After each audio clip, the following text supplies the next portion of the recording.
Brighton Beach, New York, is a community in Brooklyn known as Little Odessa. It's named after the port city in Ukraine, and on the streets you hear Russian and Ukrainian more often than you hear English.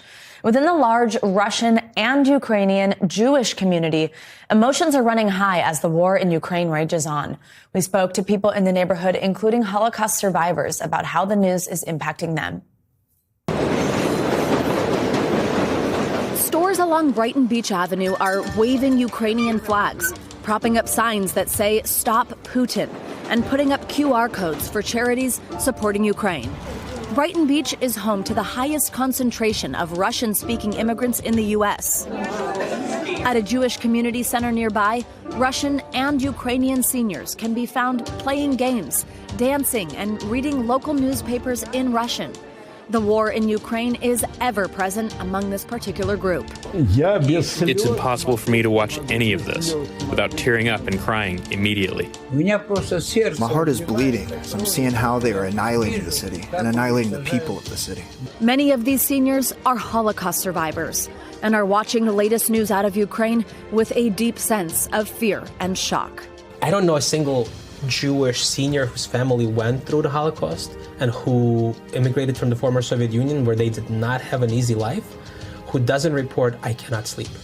My whole life is flipped upside down." It's terrifying. Many of the Russian-speaking Holocaust survivors and the Ukrainian Holocaust survivors are experiencing and reliving trauma, and this is triggering PTSD from their wartime years. In 1941, Hitler's forces were moving into Ukraine.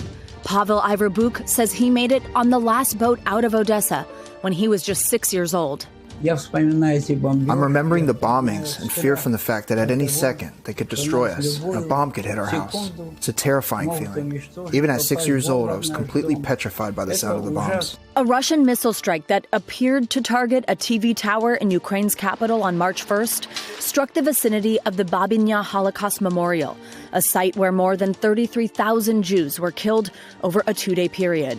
Holocaust survivor Vladimir Brovarnik has relatives who were murdered in Babinya. They hit Babi Yar. It was simply like a punch to the heart. I cannot fathom how it's possible to survive World War II, this major war against fascism, and then afterwards, turn around and attack your own people. Anatoly Sukharukov was evacuated towards the end of World War II from Moscow to River Ural. He is deeply disturbed by Putin's claims that Russia's military action is being taken to, quote, denazify Ukraine. That's a lie. That's a complete, total lie. Putin is playing on the feeling of Russian people who hate the Nazis. All of these people survived the Holocaust. Now they are seeing their homeland ripped apart by war. For the older generation of people who are Jewish, to them, this is what they were afraid of. And this is what they were screaming and fighting and giving up their lives, and their family members gave up their lives for never again. As Holocaust survivors in the Little Odessa area watch the news unfold, they're thinking about ways to help. I love America, I love New York. We are very worried about Ukraine. We're very worried about the people dying. We're thrilled to be in this country, and if there's any way to help, we would love to help our brothers. I think one of the most striking things there is hearing them speak both Russian and Ukrainian. You know, it's this area that knows each other. There's family on either sides, and there's just so much hurt also both on either side. Such an important perspective. I'm glad we were able to tell that story because absolutely. it's so close to home and reminds us how many people are impacted by what's happening in Ukraine right now. Yeah.